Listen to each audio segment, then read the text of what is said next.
నమస్కారం. Health talks with రిజిత కార్యక్రమానికి స్వాగతం. ప్రస్తుతం మనతో పాటు ఉన్నారు డాక్టర్ భార్గవి అరుణ్, ఎండి పీడియాట్రిషియన్ మరియు న్యూ బార్న్ బేబీ స్పెషలిస్ట్. ఇప్పుడు మేడంతో మాట్లాడి చిన్న పిల్లలు నెల 2 నెలల పిల్లల విషయంలో ఎలాంటి జాగ్రత్తలు తీసుకోవాలి, సాధారణంగా పిల్లల్లో ఎటువంటి ఇబ్బందులు వస్తుంటాయి, పిల్లల ఆహార విషయం అయితే ఏంటి, ఇన్ఫెక్షన్స్ విషయం అయితే ఏంటి, ఇలాంటి మరిన్ని విషయాలు మేడంతో మాట్లాడి డీటెయిల్గా తెలుసుకుందాం. ఇంకెందుకు ఆలస్యం, మేడంతో మాట్లాడేద్దాం. నమస్తే అండి. నమస్తే అండి. మేడం, చిన్న పిల్లలు అనేసరికి రకరకాల డౌట్స్. అసలు వాళ్ళు ఎందుకు ఏడుస్తున్నారు, ఏమవుతుంది, ఏంటి, ఏమీ అర్థం కాదు.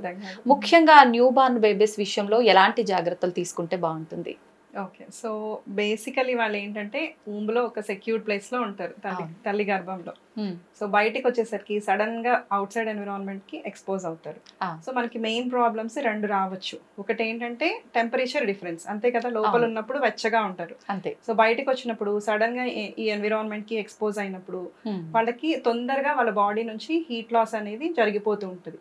సో దాని వల్ల టెంపరేచర్ రెగ్యులేషన్ లో ప్రాబ్లమ్స్ వచ్చినప్పుడు బేబీ ఆటోమేటిక్ గా ఇన్ఫెక్షన్ ప్రోన్ అయిపోతుంది. తొందరగా ఇన్ఫెక్షన్స్ క్యాచ్ చేసుకోవడము, బేబీ డల్ అయిపోవడము, అండ్ ఫీడింగ్ సరిగా తీసుకోకపోవడము, ఇవన్నీ జరుగుతూ ఉంటాయి. సెకండ్ థింగ్ వచ్చేసి మైక్రో ఆర్గానిజమ్స్. సో చుట్టూ మైక్రోబ్స్ ఉంటాయి మన చుట్టూ. సో ఆ ఇన్ఫెక్షన్స్ కూడా తొందరగా వాళ్ళకి వచ్చే అవకాశం ఉంది. సో ఈ రెండింటిని నివారించుకోవాలంటే ఫస్ట్ థింగ్ వచ్చేసి టెంపరేచర్ రెగ్యులేషన్. బేబీని అందుకే చెప్తాం పుట్టగానే చక్కగా ర్యాప్ చేసేసుకోవాలి, especially extremities, hands, legs, head. ఎందుకంటే ఇక్కడ నుంచి హీట్ అనేది బయటికి వెళ్ళిపోయి బేబీ త్వరగా చల్లబడిపోయే అవకాశం ఉంది. ఆటోమేటిక్ గా బేబీ బాడీ టెంపరేచర్ తగ్గినప్పుడు ఇంకా నెక్స్ట్ అన్నీ జరుగుతాయి. నేను చెప్పినట్టు తొందరగా డల్ అయిపోవడము, సిక్ అయిపోవడము, ఫీడింగ్ సరిగా తీసుకోకపోవడము, దానివల్ల ఇన్ఫెక్షన్స్ రావడం, ఇవన్నీ జరుగుతాయి.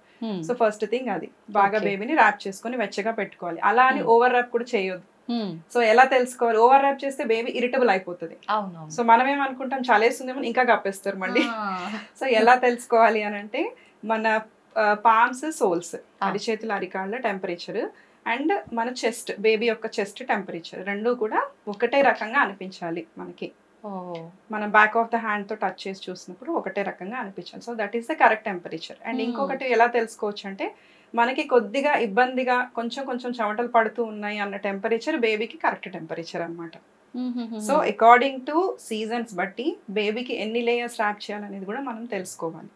వింటర్ రెయినీ అయితే ఎక్కువ ర్యాప్ చేయాలి, సమ్మర్ అయితే just single layer of cloth తో ర్యాప్ చేయాలి. బికాస్ ఎక్సెస్ హీట్ అయినా బేబీ చల్లబడిపోయినా రెండు విధాలుగా బేబీ ఇరిటబుల్ అయిపోతుంది అండ్ ఏడుస్తారు. అవునవును. సో అది హంగర్ క్రై అనుకొని మనం ఫీడ్ చేస్తూ ఉంటాం. నిజంగానే వాళ్ళు ఎందుకు ఏడ్చినా ఖచ్చితంగా ఫీడింగే ఆప్షన్ అన్నట్టుగా తీసుకుంటారు.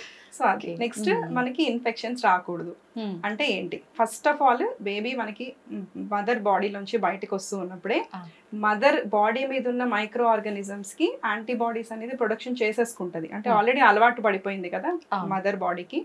సో దానికి సంబంధించిన యాంటీబాడీస్ అనేవి ప్రొడక్షన్ స్టార్ట్ అయిపోతుంది.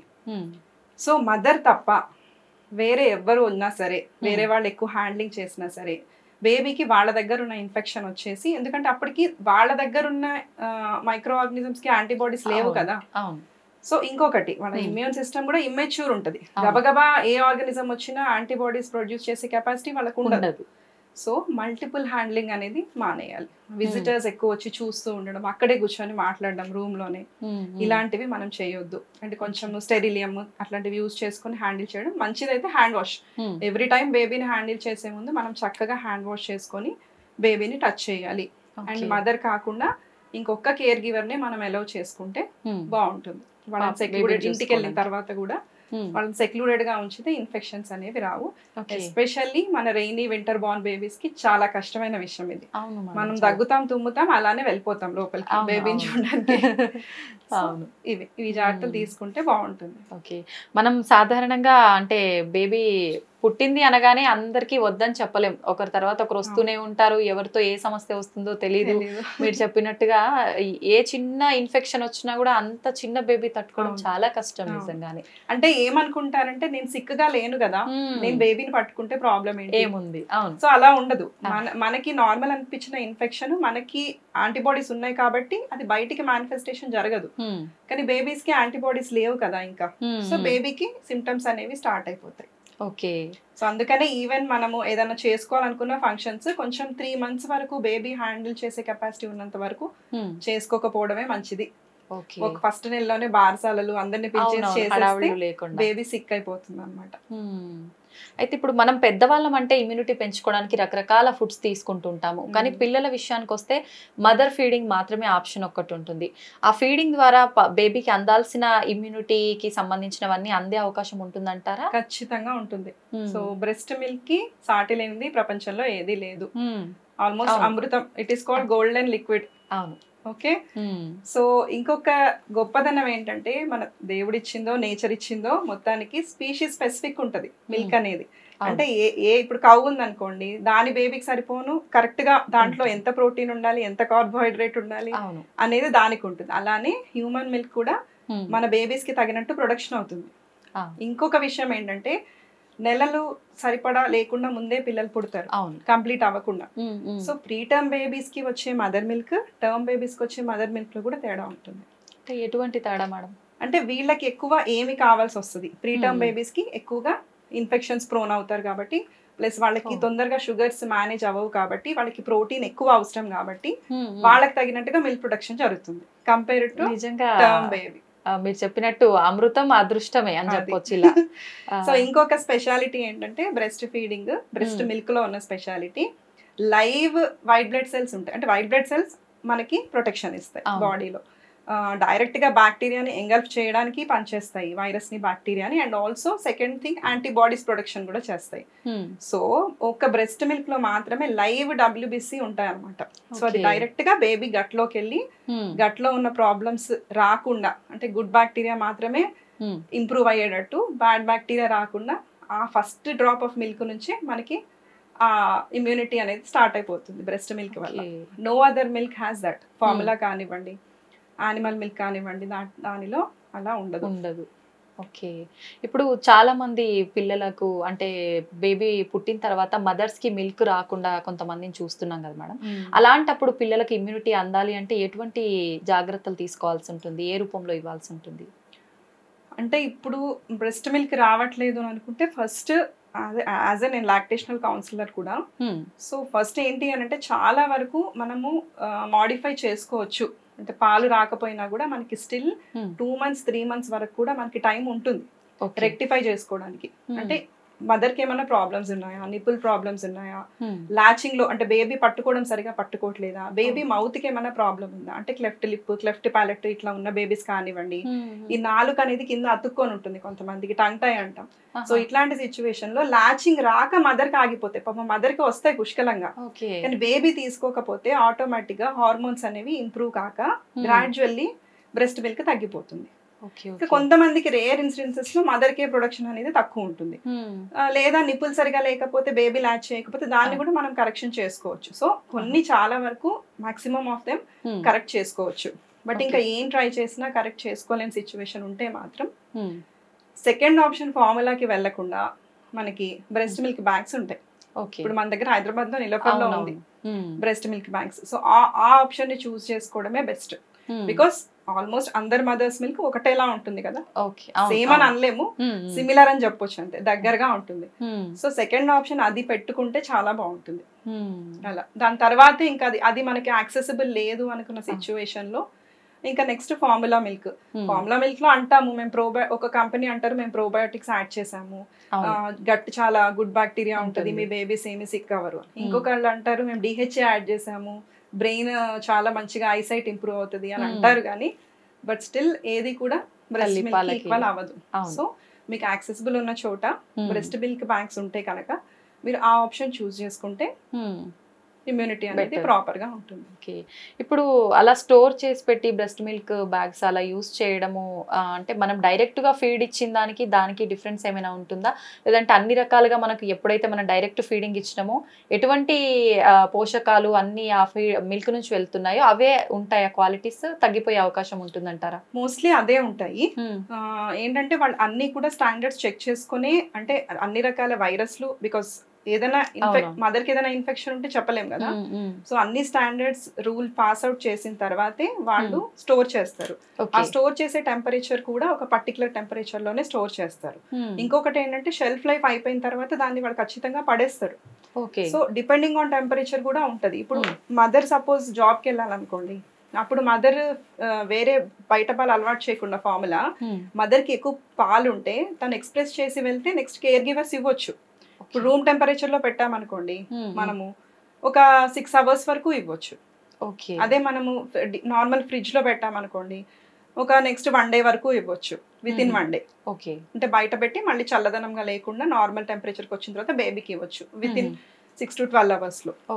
తర్వాత అదే మనం డీప్ ఫ్రీజర్ లో ప్రాపర్ గా స్టోర్ చేస్తే కనుక యాక్చువల్లీ 3 months వరకు కూడా ఉంటది బ్రెస్ట్ మిల్క్. 3 months వరకు. సో అది ఆబ్వియస్లీ గడ్డగట్టుకుపోతుంది. దాన్ని మళ్ళీ మనము ఒక పద్ధతిలో థా చేసుకొని అంటే నార్మల్ టెంపరేచర్ కి తెచ్చుకొని ఇవ్వచ్చు అనమాట.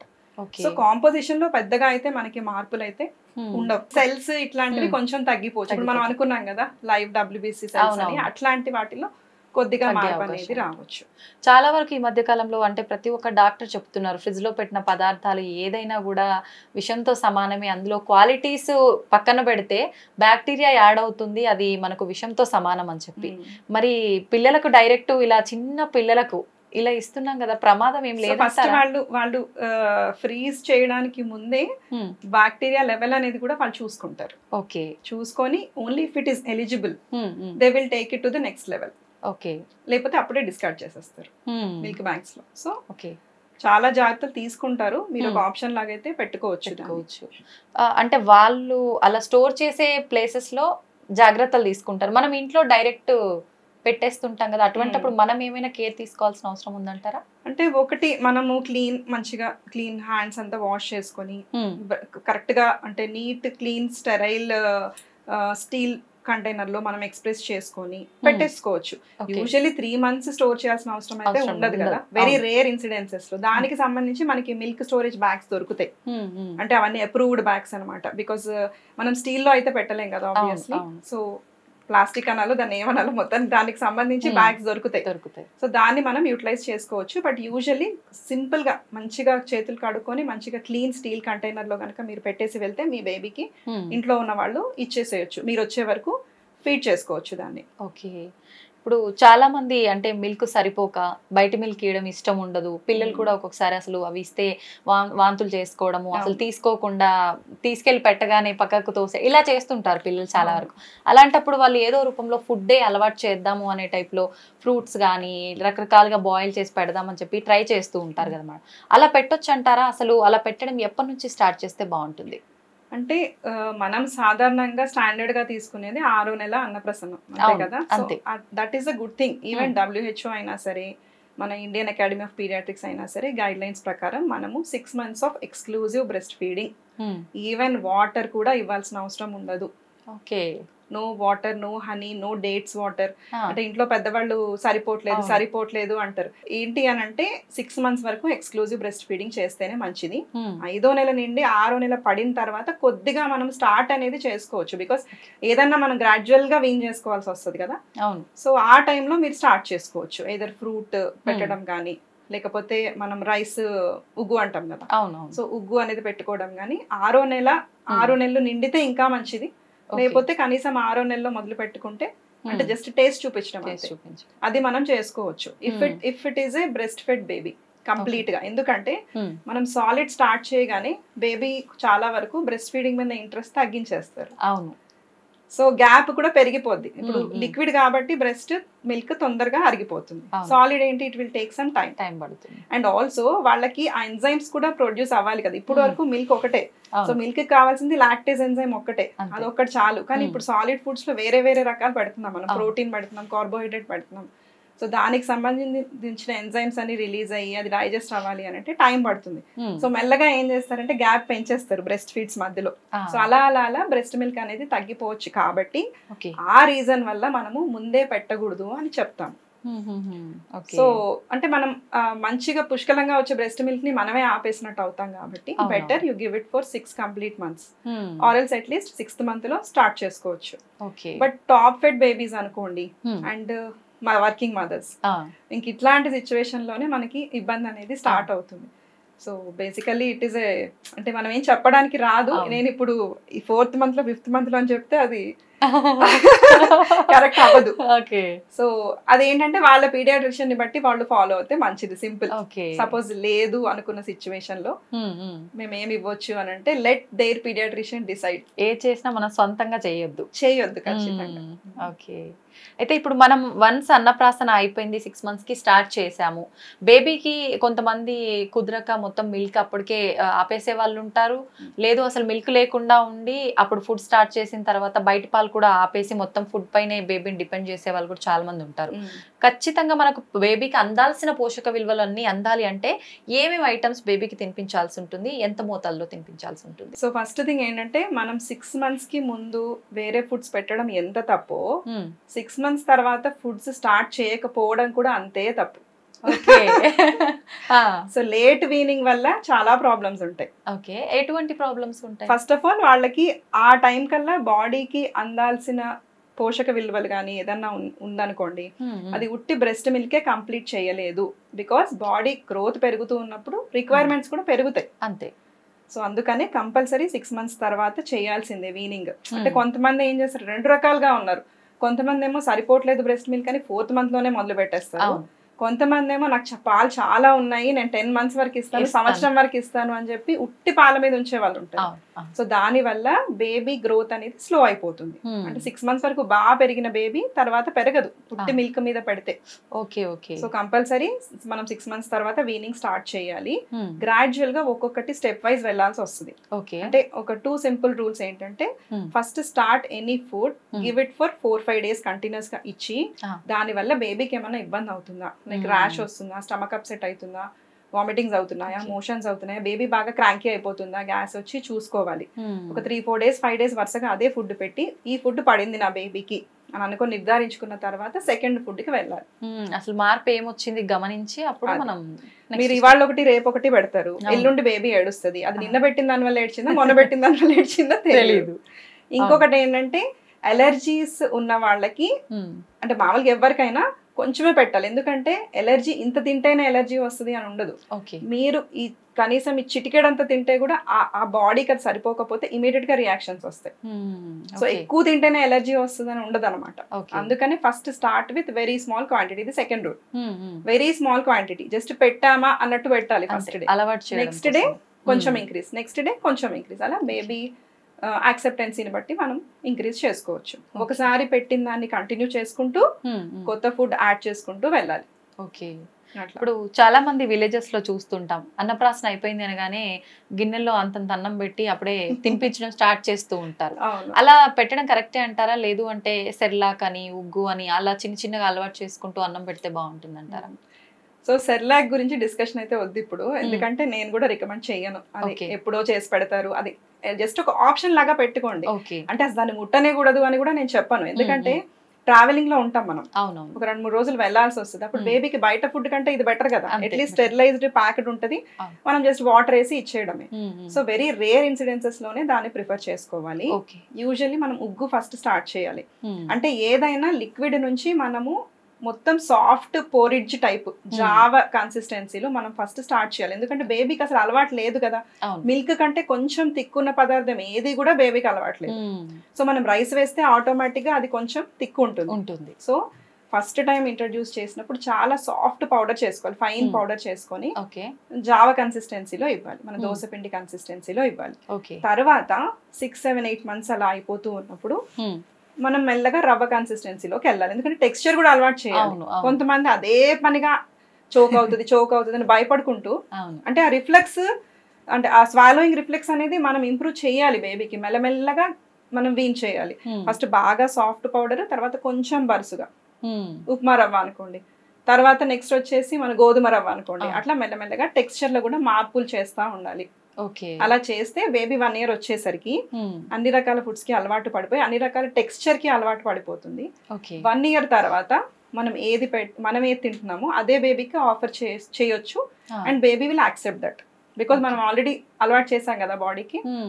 సో అది అలవాటు అయిపోతుంది. సో యాజ్ ఏ రూల్ ఇప్పుడు ఫస్ట్ స్టార్ట్ చేసినప్పుడు రైస్ పౌడర్, దాంట్లో కొద్దిగా నెయ్యో ఏదో ఒకటి వేసేసి ఒక 2 డ్రై ఫ్రూట్స్ పౌడర్ వేసేసి పెట్టాలి, నో సాల్ట్ నో షుగర్.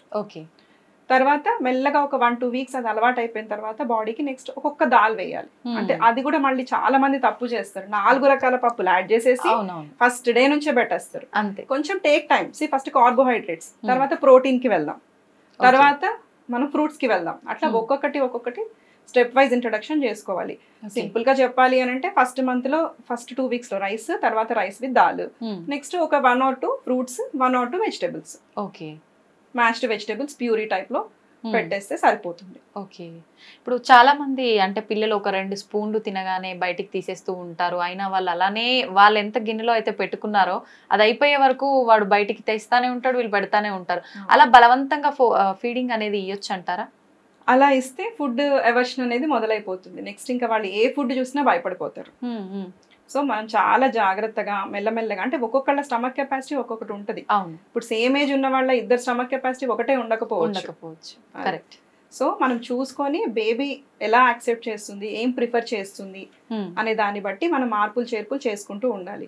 ఒకటేసారి గిన్నె నిండా తిని తర్వాత మళ్ళీ కొన్ని అవర్స్ దాకా వాళ్ళు ఏమి అడగని పిల్లలు ఉంటారు కొన్ని గంటల పాటు. కొంతమంది కొంచెం తినేసి నాకు కడుపు నిండిపోయింది చాలు అని మళ్ళీ 2 hours కి మళ్ళీ అడుగుతారు. సో మనం దాన్ని బట్టి, మనం బేబీని బట్టి, ప్రిఫరెన్సెస్ బట్టి మనం వెళ్లాల్సి వస్తుంది. కాకపోతే ఓవరాల్ గా హోల్ డే లో బేబీకి మనము ఇవ్వగలుగుతున్నామా, మనం కరెక్ట్ రిక్వైర్మెంట్ లో కార్బోహైడ్రేట్ వెళ్తుందా, ప్రోటీన్ వెళ్తుందా, గుడ్ ఫ్యాట్స్ వెళ్తున్నాయా, న్యూట్రియంట్స్, వైటమిన్స్ వెళ్తున్నాయా అనేది మనము ఆలోచించుకుంటే సరిపోతుంది. ఓకే. ఇప్పుడు సాధారణంగా చాలా మందికి అవగాహనే ఉండదు. ఎంత మంత్స్ బేబీకి ఎంత క్వాంటిటీలో తినిపించవచ్చు, ఇయర్స్ బేబీకి ఎంత క్వాంటిటీలో తినిపించవచ్చు అని ఆ మోతాదు అనేది, అంటే ఇన్ని మంత్స్ బేబీకి ఇలానే పెట్టాలి అని ఉంటుందా, లేదంటే మనం పిల్లలు తినే దాన్ని బట్టి పెట్టుకుంటే బాగుంటుందంటారా? మనం వాళ్ళు తినేదాన్ని బట్టే వెళ్తేనే బెటర్. బికాస్ ఈవెన్ మిల్క్ కూడా తీసుకోండి, కొంతమంది పేరెంట్స్ వచ్చి మామూలుగా 160 ml same age babies 160 ml తాగేస్తాడు ఒకటేసారి అంటారు, కొంతమంది 120 ml తాగుతారు అని అంటాడు. సో మనం ఫోర్స్ అయితే చేయలేం కదా, ఎంత తీసుకోగలుగుతుందో బేబీ అంతే తీసుకుంటుంది. సో మనం వాళ్ళ ప్రకారం వెళ్తేనే కరెక్ట్ గా ఉంటుంది. సింపుల్, మనం స్మాల్ క్వాంటిటీస్ ఇచ్చినప్పుడు ఫ్రీక్వెన్సీ పెంచండి, లార్జ్ క్వాంటిటీస్ ఇచ్చినప్పుడు కొంచెం గ్యాప్ పెట్టుకోండి, అంతే దానికి రూల్. ఫ్రూట్స్ ఏ నెల నుంచి స్టార్ట్ చేస్తే బాగుంటుంది అంటారు పిల్లలు? సేమ్ ఈ ఉగ్గు స్టార్ట్ చేసినప్పుడే మనం ఒక 1 week తర్వాత అనుకున్నాం కదా, అప్పుడు ఫ్రూట్ స్టార్ట్ చేసుకోవచ్చు. యూజువల్లీ ఆపిల్, బనానా ఫస్ట్ పెడతాం. ఆపిల్ అనేది బాయిల్ చేయాలా, బాయిల్ చేయొద్దా, మళ్ళీ ఈక్వేషన్స్ ఎలా అయినా పెట్టచ్చు. ఎందుకు బాయిల్ చేయమంటామంటే అది బాగా సాఫ్ట్ గా అయిపోతుంది. ఇప్పుడు మనం నార్మల్ ఆపిల్ మీరు ఎంతైనా గ్రైండ్ చేయండి కొంచెం పలుకులుగా ఉండిపోతుంది, సో చోక్ అయ్యే ఛాన్స్ ఉంటది కాబట్టి అలా చెప్తాం. బేబీ ప్రిఫర్స్ వితౌట్ బాయిల్ చేయకుండా అలా కూడా ఇవ్వచ్చు. బనానా అనేది డైరెక్ట్ గా మనం బాగా పండిన బనానా తీసుకొని మెత్తగా చేసి ఇవ్వడమే. So carrot, mashed carrot, sweet potato, potato ఇవన్నీ కూడా మెల్లమెల్లగా నేను చెప్పినట్టు 5 రోజులకు ఒకటి 5 రోజులకు ఒకటి మీరు ఒక నెలలో 2-3 రకాల ఫ్రూట్స్, 2-3 రకాల వెజిటేబుల్స్ ఇట్లా అలవాటు చేసుకోవాలి. అండ్ మనం చేసుకున్నాం ఎప్పుడు పెట్టొచ్చు, నెక్స్ట్ మనం తింటూ ఉంటే చూస్తూ ఉంటారు ఒక ఏజ్ వచ్చిన తర్వాత. సో అప్పుడు ఏం చేయాలి అంటే కొంచెం 7-8 months వచ్చిన తర్వాత మనం ఇంట్లో ఇడ్లీ చేసుకున్నాం అనుకోండి, కొంచెం మెత్తగా చేసి తినిపించవచ్చు, తప్పు లేదు. అదేంటి ఇడ్లీలో మళ్ళీ మీరు సాల్ట్ వద్దంటారు మళ్ళీ ఇడ్లీ పెట్టమంటారు అనేది నెక్స్ట్ క్వశ్చన్ కదా. సో మనము ఇంత ఇడ్లీ గిన్నెలో అంటే పిండిలో 1 spoon వేస్తాం అంతే, దాంట్లోంచి ఒక్క ఇడ్లీలో సగం ముక్క పెడతాం బేబీకి, ఎంత వెళ్తుంది? చాలా తక్కువ శాతం. సో అంత అదేం మనం మెయిన్ మీల్ లాగా ఇవ్వట్లేదు కదా, సో కంగారు పడాల్సిన అవసరం లేదు. ఇన్ఫాక్ట్ అలవాటు చేస్తేనే మనం తింటూ ఉన్నప్పుడు బేబీ అట్రాక్ట్ అవుతుందంటే it is a way of socialising. వాళ్ళకి తినడము అని అంటే ఆకలని కాదు అది. సో మనలో it's a way of communication with family, bonding increase చేస్తుంది, వాళ్ళకి ఈజీగా అలవాటు అయిపోద్ది. మీరు తర్వాత 1 year వరకు పెట్టకుండా సడన్ గా 1 year తర్వాత వచ్చేసి మేము ఎలా ఇంట్రడ్యూస్ చేయాలి, మేము ఎలా అలవాటు చేయాలి అంటే అప్పుడు అవ్వదు కదా. సో ముందు నుంచే కొద్దిగా పెడుతూ ఉంటే మీకు కూడా ఈజీగా ఉంటుంది అనమాట. అట్లా నెక్స్ట్ ఎగ్ కదా, ఎగ్ మీద డిస్కషన్ వస్తుంది ఎప్పుడు స్టార్ట్ చేయాలి అనేది. యూజువల్లీ 9 months తర్వాత చేసుకుంటేనే బెటర్. ఎగ్ ప్రోటీన్ ఎలర్జీస్ ఏమన్నా ఉంటే గనక మనకి ప్రాబ్లం అవ్వకుండా ఉంటుంది కాబట్టి యూజువల్లీ అరౌండ్ 9 months అని చెప్తాం. మళ్ళీ దాంట్లో ఎల్లోనా వైటా ఏదైనా పెట్టచ్చు బేబీకి ఎట్లా మంచిగా అనిపిస్తే. కొంతమంది ఎల్లోనే తింటారు, కొంతమంది ఎల్లో స్టిక్కీ ఉంటది, కొంచెం డిఫరెంట్ స్మెల్ వస్తుంది, వామిట్ చేస్తారు. So go as per babies ఇష్ట ప్రకారంగా. ఓకే. ఇప్పుడు ఫుడ్ ఎలర్జీస్ ఉంటాయి. మీరు అన్నారు ఇందాక ఒక 4 రోజులు అలవాటు చేసి పడుతుందా లేదా చూసి దాన్ని వద్దా తినిపించాలా ఆప్షన్ మనమే డిసైడ్ చేసుకోవాలన్నారు. అసలు కొంతమందికి ఎప్పటికీ పడదు, ఎంత ట్రై చేద్దాం మార్చి గ్యాప్ ఇచ్చి పెడదామన్నా కొన్ని రకాల ఫుడ్స్ అయితే అస్సలు పడవు. అలా ఎందుకు అవుతుంది అంటారు? అంటే దాంట్లో ఉన్న కొన్ని ఇంగ్రీడియంట్స్ మన బాడీ ఫారెన్ బాడీ లాగా చూస్తుంది. ఇప్పుడు ఎగ్ ప్రోటీన్ ఉందండి, ఎగ్ ప్రోటీన్ చాలా మంచి ప్రోటీన్. అవును. కానీ ఎగ్ పడని వాళ్ళకి వాళ్ళ బాడీ ఎట్లా రియాక్ట్ అవుతుంది అని అంటే ఆ ప్రోటీన్ ని ఫారెన్ బాడీ లాగా చూస్తుంది. అంటే మనకి ఏదో ఇన్ఫెక్షన్ వస్తే ఎలా రియాక్ట్ అవ్వాలో అట్లా దాన్ని ఫారెన్ బాడీ లాగా చూసి దానికి ఆపోజిట్ లో యాంటీబాడీస్ అనేది రిలీజ్ చేస్తుంది. దాని వల్ల రియాక్షన్స్ వస్తాయి. సో అది జెనెటికల్లీ ఉండొచ్చు, లేదా మధ్యలో కూడా రావచ్చు, ఎలర్జీస్ ఎప్పుడైనా రావచ్చు. సో అది మన చేతిలో లేదు. సో బెటర్ ఇంకా మనం 1, 2 సార్లు 3 సార్లు ట్రై చేసి కూడా మనకు అది పడట్లేదు అనుకున్న సిచ్యువేషన్ లో, ఇప్పుడు ఒకసారి లాక్టోజ్ ఇంటాలరెన్స్, మిల్క్ పడదు చాలా మందికి. సో అది జెనెటికల్లీ వాడి బాడీ అలా తయారై ఉంది కాబట్టి మనం కొన్ని అట్లాంటివి పక్కన పెట్టేసి వేరేవి పెట్టుకోవచ్చు. We have lot of options కదా. అవునవును. అదే ఓకే. అంటే దానికి మనకు అలవాటు చేయడానికి ఆప్షన్ ఏం లేదంటారా? ఆల్టర్నేట్ ఆప్షన్స్ చాలా ఉన్నాయి. కొంచెం పెట్టడమే అలవాటు చేయడం. ఈవెన్ మనము ఎలర్జీ ఉన్న వాళ్ళకి చేసే ఇమ్యూనోథెరపీ అంటారు, వాళ్ళకు కూడా అదే చేస్తారు. ఏంటంటే కొన్ని నెలల తరబడి ఒకటే దాన్ని కొంచెంగా అట్లా అలవాటు చేస్తూ పోతారు అనమాట బాడీకి. సో ఇది కూడా అలాంటిదే. అన్లెస్ దేర్ ఆర్ చాలా ప్రాబ్లమాటిక్ గా ఉంది, బాగా ర్యాషెస్ వచ్చేసాయి, బేబీ అసలు బాగా గ్యాసీ అయిపోతుంది అనుకున్న సిచ్యువేషన్ లో కొన్ని రోజులు ఆపి మీరు మళ్ళీ మరుసటి సారి మొదలు పెట్టొచ్చు. But start with a very small quantity, try for 3-4 times. అప్పటికి అలానే ఉంది అని అంటే ఇంకా మనం వదిలేయాల్సి వస్తుంది. ఓకే. ఇప్పుడు చాలా మంది పిల్లల్లో పుట్టడంతోనే కొన్ని రకాల హెల్త్ ఇష్యూస్తో పుడుతూ ఉంటారు. కొంతమందికి పుట్టినప్పుడు చాలా హెల్తీగా అసలు ఏ ఇష్యూ లేకుండా పుడతారు, సడన్గా 1 or 2 months వచ్చేసరికి ఏదో ఒక హెల్త్ ఇష్యూ స్టార్ట్ అవుతుంది. ఎక్కువగా ఇలా చూసుకుంటే హార్ట్ ప్రాబ్లమ్స్ కూడా పుట్టిన పిల్లల్లో చాలా మందికి పుట్టుకతోటే హార్ట్లో బ్లాక్స్ ఉన్నాయని చెప్పి, హోల్స్ ఉన్నాయని చెప్పి రకరకాలుగా వింటుంటాం. ఇలాంటివన్నీ ఎందుకు వస్తుంటాయి అంటారు? ఇప్పుడు ఫస్ట్ ఆఫ్ ఆల్ ఏంటంటే మనకి ఊమ్లో ఫస్ట్ 3 to 4 months లో మనకి ఆర్గాన్స్ అనేవి స్టార్ట్ అవుతాయి, అంతే కదా. మనకి 5 months అప్పుడు టీఫా స్కాన్ చెప్తాం, అంటే అనామలీ స్కాన్. అంటే అప్పటికల్లా బేబీ అనేది కంప్లీట్ గా ఆల్మోస్ట్ తయారైపోతుంది. సో ఆ ప్రాసెస్ లో ఏదన్నా సరిగా జరగకపోతే కనుక, అంటే ఇప్పుడు హార్ట్ లో ఫామ్ అయ్యేటప్పుడు ఒక 4 గదుల్లో 3 గదులే ఫామ్ అయ్యాయి, లేకపోతే అక్కడ హోల్ ఉండాల్సిన చోట లేదు, లేకపోతే next fetal circulation to adult circulation కి చేంజ్. ఫీటల్ సర్క్యులేషన్ వేరు ఉంటది, మన అడల్ట్ సర్క్యులేషన్ లాగా ఉండదు. హార్ట్ లో right side bad blood, left side good blood అట్లా ఉండదు అనమాట. అది డిఫరెంట్ గా ఉంటది. అంటే మదర్ లోంచి తీసుకుంటూ బేబీ ఫామ్ అవుతూ ఉంటుంది కదా, అది డిఫరెంట్ గా ఉంటది. సో ఫీటల్ సర్క్యులేషన్ నుంచి అడల్ట్ సర్క్యులేషన్ కి చేంజ్ అవుతూ ఉన్నప్పుడు కొన్ని క్లోజ్ అవ్వాల్సిన వాల్స్ క్లోజ్ అవ్వకపోతే, లేదా జెనెటికల్లీ మదర్ కి ఏమన్నా ప్రాబ్లం ఉంటే, అంటే మదర్ కి కొన్ని హార్ట్ డిసీజెస్ ఉంటే అవే బేబీకి రిపీట్ అయ్యే ఛాన్స్ కానివ్వండి, లేదు అని అంటే బేబీకే అనుకోకుండా జెనెటిక్ మ్యూటేషన్ జరగడం. అంటే మదర్ కి ఏ ప్రాబ్లం లేదు, ఏ పేరెంట్స్ కి ఎవరికి ప్రాబ్లం లేదు, చుట్టాల్లో ఎవరికి లేదు, సో సడన్ గా జెనెటిక్ మ్యూటేషన్ అనేది జరగవచ్చు. మోస్ట్లీ మనం ఇవి చూసేవి మేనరికం పెళ్లిళ్ళలో. అందుకనే మేనరికం పెళ్లిళ్ళు వద్దు అంటాం. అంటే ఏం జరుగుతుంది అంటే, ఒక బ్యాడ్ జీన్ ఒక గుడ్ జీన్ ఉందనుకోండి, నాకు ఇప్పుడు పార్ట్నర్ కి కూడా ఒక బ్యాడ్ జీన్ గుడ్ జీన్ ఉంది. సో ఆ గుడ్ జీన్ మాస్క్ చేసేస్తుంది బ్యాడ్ జీన్ ని. సో నాకేం లేవు సిమ్టమ్స్, నేను హ్యాపీగా ఉన్నాను. కానీ బేబీకి నా bad gene partner bad gene వెళ్ళింది అనుకోండి, మదర్ది ఫాదర్ది, అది మేనిఫెస్టేషన్ జరుగుతుంది. సో అందుకనే మనము మేనరికం పెళ్లిళ్ళు, అంటే ఇప్పుడు ఎక్కువ మేనరికం ఉంటేనే అలా ఒకటి గుడ్ బ్యాడ్, ఇప్పుడు ఎవరో తెలియని వాళ్ళు అనుకోండి జరగచ్చు, బట్ ఛాన్స్ అనేది చాలా తక్కువగా ఉంటుంది. సో జన్యుపరమైన లోపాల్లో అలా జరుగుతుంది. బేబీ గ్రోత్ అవుతూ ఉన్నప్పుడు మదర్ తీసుకోకూడని టాబ్లెట్స్ ఏమన్నా తీసుకుంటే కూడా ఆ అనామలీ అనేది జరగవచ్చు. హార్ట్ సరిగా ఫామ్ అవ్వకపోవడము, స్పైన్ సరిగా ఫామ్ అవ్వకపోవడము, ఇట్లాంటివి జరగచ్చు. And next thing diabetes, hyper tension mother కి సడన్ గా ప్రెగ్నెన్సీలో వస్తాయి. సో ఇట్లాంటి సిచ్యువేషన్స్ లో కూడా బేబీకి హార్ట్ డిసీజ్ వచ్చే ఛాన్స్ అనేది ఉంటుంది. సో అందుకనే మనం ఎప్పుడు కూడా ఒక కపుల్ కి మామూలుగా కౌన్సిలింగ్ చేయాలి. యాక్చువల్గా ప్రీనేటల్ కౌన్సిలింగ్ చేయాలి. సో వాళ్ళు అనుకుంటున్నారు మేము బేబీస్ ని చూడాలనుకుంటున్నాం అన్నప్పుడు ముందు నుంచే వాళ్ళని మనం మంచి vitamins, good food, good sleep అవన్నీ ప్రాపర్ గా చేసుకొని వాళ్ళు బేబీస్ ని ట్రై చేసుకుంటే హెల్దీ బేబీస్ అనేది పుడతారు. ఇంకొకటి ఫోలిక్ యాసిడ్, చాలా అంటే అది ఎంత ఉండదు, ఒక 100 రూపాయలు 200 రూపాయలు ఉంటుంది ఆ టాబ్లెట్ ఒక స్ట్రిప్. కానీ అది చాలా పనిచేస్తుంది. అంటే న్యూరల్ ట్యూబ్ డిఫెక్ట్స్, బ్రెయిన్ కి సంబంధించిన స్పైనల్ డిఫెక్ట్స్, హార్ట్ డిఫెక్ట్స్ ఇవన్నీ కూడా ప్రివెంట్ చేస్తుంది. సో మనం అనుకున్న దానికి బేబీని ఒక కపుల్ ప్లాన్ చేసుకున్నప్పుడు ఒక 3 months ముందు అండ్ మదర్ 3 months తర్వాత, ఎస్పెషల్లీ మదర్. సో ఈ ఫోలిక్ యాసిడ్ అనేది తీసుకుంటే మనకి ఈ స్పైన్ ప్రాబ్లమ్స్ అనేవి, హార్ట్ ప్రాబ్లమ్స్ అనేవి, అనామలీస్ అనేవి తగ్గుతాయి. సో ఇంత ప్లానింగ్ చేసుకోవాలి. ఇప్పుడు life style change, late pregnant, ఇంతకు ముందులా కాదు కదా. మనం తీసుకునే ఆహారంలో తప్పు ఉంటుంది, గాల్లో తప్పు ఉంటుంది, అండ్ మనం చాలా మంది లేట్ ప్రెగ్నెన్సీస్ చూస్తున్నారు. దీని వల్ల ఇవన్నీ మార్పులు కనుక చేసుకొని చూసుకుంటే కొన్ని మనం అవాయిడ్ చేయగలుగుతాం. ఓకే, కరెక్ట్గా అంటే ఏ వయస్సులో గనక మనం ప్రెగ్నెన్సీ ప్లాన్ చేస్తే హెల్తీ బేబీస్ పుట్టే అవకాశం ఉంటుందంటారు? 20s are the best.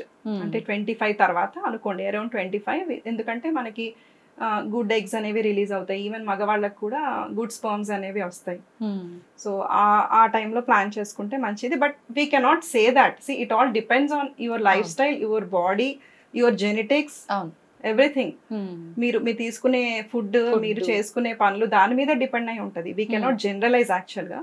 But as an average 25 to 30 మధ్యలో అంటే 30s అనేసరికి మళ్ళీ కొన్ని హెల్త్ ప్రాబ్లమ్స్ స్టార్ట్ అయిపోతున్నాయి కదా. ఇప్పుడు 30కే బీపీలు, షుగర్లు అందరికీ వచ్చేస్తున్నాయి. సో మేల్ కి వచ్చినా కూడా స్పర్మ్ మొబిలిటీలో, కెపాసిటీలో గుడ్ స్పర్మ్స్ రిలీజ్ అవ్వకపోవడం ఇవన్నీ జరగవచ్చు. Especially stress, night duties.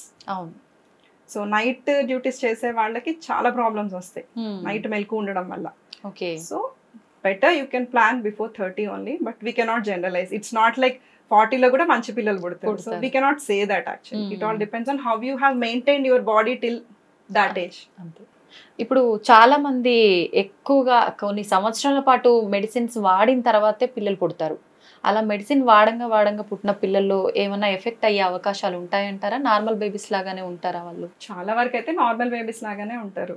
అంటే మెడిసిన్ వల్ల ప్రాబ్లం ఉండదు, కానీ లేట్ అవ్వడం వల్ల ఆ ఎగ్గో, ఆ స్పర్మో ఏదైనా డిఫెక్టివ్ ఉండుంటే కనుక జరిగే అవకాశం అనేది ఉంది.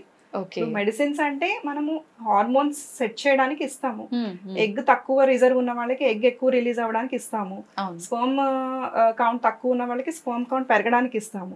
We can increase the quantity, but we cannot tell us exact quality of the sperm, quality of the egg కదా. సో యూజువల్లీ ఇచ్చేవన్నీ ఏముంటాయి, వైటమిన్స్, మినరల్స్, మైక్రోన్యూట్రియంట్స్ ఇవే ఇస్తాం మనం. హార్మోన్స్ ఇస్తాం. సో దాని వల్ల బేబీకి అయితే ప్రాబ్లం అనేది అయితే ఉండదు. కాకపోతే ఇప్పుడు ఫర్ ఎగ్జాంపుల్ డౌన్ సిండ్రోమ్ ఉందండి. సో ఎవ్రీ 30 years క్రాస్ చేసిన మదర్ కానీ ఫాదర్ కానీ అవనివ్వండి, సో ఎవ్రీ ఇయర్ ఇంత పర్సంటేజ్ ఆఫ్ డౌన్ సిండ్రోమ్ వచ్చే అవకాశం అనేది పెరుగుతూ ఉంటుంది. అంటే జెనెటిక్స్, బేబీ జెనెటిక్స్ లోనే మార్పు అనేది వస్తుంది. So most probably it depends on the age rather than the medicines you take. ఇప్పుడు IVF చేసుకుంటున్నారు, ఇక్సీ చేసుకుంటున్నారు, చాలా మంచి పిల్లలు పుడుతున్నారు కదా, ఏం ప్రాబ్లం ఉండదు వాళ్ళకి. సో ఆ టెక్నిక్ తో ప్రాబ్లం అయితే ఉండదు, ఆ వాడే మెడిసిన్స్ తో అయితే ప్రాబ్లం ఉండదు. ఓకే, ఇప్పుడు చాలా మంది పిల్లలు హెల్త్ ఇష్యూస్ గురించి మనం మాట్లాడుకున్నాం కదండి. అలా తీసుకుంటే ఎక్కువగా వింటూ ఉంటాం, పిల్లలకు పుట్టుకతోటే పుట్టుకామెర్లు అని చెప్పి వస్తుంటాయి అని చెప్పి. ఇది సీరియస్ గా తీసుకునే అవకాశం ఉందంటారా? అంటే కామెర్లు, పుట్టుకామెర్లు కంపల్సరీ అందరికీ వస్తాయి. 100% ఆఫ్ బేబీస్ లో పుట్టుకామెర్లు వస్తాయి. కాకపోతే కొంతమందికి అది ఎక్కువ అయ్యి మనం ఫోటోథెరపీ వరకు వెళ్ళే అవకాశం, ఇంకా ఎక్కువ అయితే ఎక్స్చేంజ్ ట్రాన్స్ఫ్యూజన్ అంటే బ్లడ్ చేంజ్ చేయడం, అక్కడ వరకు మనము చూస్తాం, అక్కడ వరకు వెళ్ళే సిచ్యువేషన్ అనేది జరుగుతుంది. యూజువల్లీ ఎవరికి జరుగుతుంది అని అంటే ప్రీటర్మ్ బేబీస్, బర్త్ వెయిట్ తక్కువ ఉంటుంది, తక్కువ ఉన్న బేబీస్. అంటే కొంతమంది టర్మ్ లో పుట్టిన బర్త్ వెయిట్ తక్కువ ఉంటారు, నెలలు నిండాయంటే 3 kgs ఏం పుట్టరు. ఒక్కొక్కసారి లోపల సరిగా గ్రోత్ రిటార్డేషన్ ఉండడం వల్ల, సరిగా పెరగకపోవడం వల్ల తక్కువ కూడా ఉంటారు. సో ప్రీటర్మ్ బేబీస్, వెయిట్ తక్కువ పుట్టిన బేబీస్, లేదా ఇన్కంపాటబుల్ బ్లడ్ గ్రూప్స్ ఉన్నవాళ్ళు, అంటే మదర్ కి O ఉన్నప్పుడు బేబీకి A B అట్లా ఉన్న వాళ్ళకి, లేకపోతే మదర్ కి నెగిటివ్ ప్రెగ్నెన్సీ, RH నెగిటివ్ అంటే AB negative, O negative, B negative, ఇట్లాంటి ప్రెగ్నెన్సీస్ ఉన్న మదర్స్ వాళ్ళ బేబీస్ కనుక పాజిటివ్ అయ్యారు అనుకోండి, blood group B positive, A positive అయ్యారు అనుకోండి, అట్లాంటి సిచ్యువేషన్ లో, అండ్ మదర్ కి థైరాయిడ్ ఉన్నప్పుడు అట్లాంటి సిచ్యువేషన్ లో, ఈవెన్ ఫీడింగ్ సరిగా తీసుకోకపోతే కూడా జాండీస్ అనేది పెరగచ్చు. ఇన్ఫెక్షన్ వస్తే కూడా జాండీస్ అనేది పెరగచ్చు. సో ఒక స్టేజ్ వరకు మనము ఫోటోథెరపీ ఇవ్వాల్సిన అవసరం ఉండదు. It all depends on the babies wait. మళ్ళీ అంటే ఎంతవరకు 12, 15, 20 లెవెల్ అనేది మనం చెప్పడానికి రాదు. మంచి వెయిట్ ఉన్న బేబీకి ఒక లెవెల్ వరకు మనం వెయిట్ చేయొచ్చు, 15, 16 వరకు వెయిట్ చేయొచ్చు. కానీ అదే 15, 16 ప్రీటర్మ్ బేబీకి ఎక్కువ. సో మనం కెనాట్ జనరలైజ్ చేసి చెప్పలేము ఇంత జాండీస్ ఉంటేనే ఫోటోథెరపీ పెట్టాలి అని. It is all individual. So బేబీని మనం చెక్ చేస్తే మనకు అర్థం అవుతుంది. ఈ మధ్య కాలంలో కంగారు మదర్ కేర్ అని చెప్పి వింటూ ఉన్నాము. ఏంటండి దాని గురించి చెప్పండి. అంటే క్యాంగరూస్ పాకెట్ లో పెట్టుకొని పెంచుతారు కదా, పెంచుతాయి కదా అవి. సో అలా అనమాట. అంటే దాని వల్ల ఒకటి టెంపరేచర్ రెగ్యులేషన్. మన ఫస్ట్ క్వశ్చన్. అవునవును. సో టెంపరేచర్ రెగ్యులేషన్, బేబీ మనకి వెచ్చగా ఉంటుంది, మన దగ్గరికి ఉంటుంది కాబట్టి వెచ్చగా ఉంటుంది. నెక్స్ట్ థింగ్ ఇంకొకటి చెప్పాను మీకు, మన బాడీ మీద ఉన్న మైక్రో ఆర్గానిజమ్స్ కి తను రెస్పాన్సివ్ గా యాంటీబాడీస్ ప్రొడ్యూస్ చేసి బేబీకి ఇమ్యూనిటీ అనేది పెరుగుతుంది. సో ఇంకొకటి బాండింగ్, ఆబ్వియస్లీ అంతే కదా. మన స్మెల్ తోనే మనకి, బేబీ స్మెల్ తోనే మదర్ కి మిల్క్ అనేది ఎక్కువ ప్రొడ్యూస్ అయిపోతుంది అనమాట. సో బాండింగ్ కోసం ఆక్సిటోసిన్ అనేది రిలీజ్ అయిపోతుంది. అదే ఫాదర్స్ అనుకోండి, వాళ్ళకి బాండింగ్ పెరుగుతుంది. అంటే వాళ్ళకి డైరెక్ట్ బాండింగ్ ఉండదు కదా సాధారణంగా. సో వాళ్ళకి ఆ బాండింగ్ అనేది పెరుగుతుంది. సో దానివల్ల మీకు ఇమ్యూనిటీ పెరుగుతుంది, టెంపరేచర్ కంట్రోల్ అవుతుంది, బాండింగ్ పెరుగుతుంది. అండ్ ఫాదర్ కంగారు కేర్ చేస్తే మదర్ కొంచెం రెస్ట్ తీసుకోవచ్చు. ఈ ఆప్షన్ చాలా బాగుంటుంది. అండ్ ఆల్సో తొందరగా వెయిట్ గెయిన్ అవుతారు. అంటే హీట్ లాస్ అవ్వదు కదా, సో తొందరగా వెయిట్ గెయిన్ అవుతారు. ఇంకొకటి ఏంటంటే మదర్స్ ఎప్పుడు మదర్ దగ్గరే ఉంటే ఎప్పుడు కావాలన్నప్పుడు ఫీడ్ చేసుకుంటారు. అంటే బేబీ యాక్టివ్ ఉంటది అనమాట, పక్కనే బ్రెస్ట్ ఉంటది కదా. సో ఆ స్మెల్ తోనే బేబీ అట్రాక్ట్ అయిపోతుంది. సో ఎప్పుడంటే అప్పుడు ఫీడింగ్ తీసుకొని అలా మంచిగా గ్రోత్ అనేది బాగుంటుంది. యూజువల్లీ ఇది మనం అనుకున్నట్టు preterm babies, low birth weight babies కి ఎక్కువ ఇస్తాం. అందరు ఇవ్వచ్చు, వీళ్ళకి ఎక్కువ అవసరం. మొత్తానికి పిల్లల విషయం అనేసరికి మరీ న్యూ బార్న్ బేబీస్ విషయంలో ఫుడ్ పెట్టడానికి బిఫోర్ 6 months లోపు పిల్లల విషయంలో చాలా రకాల డౌట్స్ ఉంటాయండి. నిజంగా కొన్ని మాత్రమే క్లియర్ అయ్యాయి. మళ్ళీ మరొక మంచి ఎపిసోడ్ లో చాలా టాపిక్స్ గురించి డిస్కస్ చేద్దామండి. Thank you very much. Thank you for giving me opportunity. Thank you అండి. Thank you.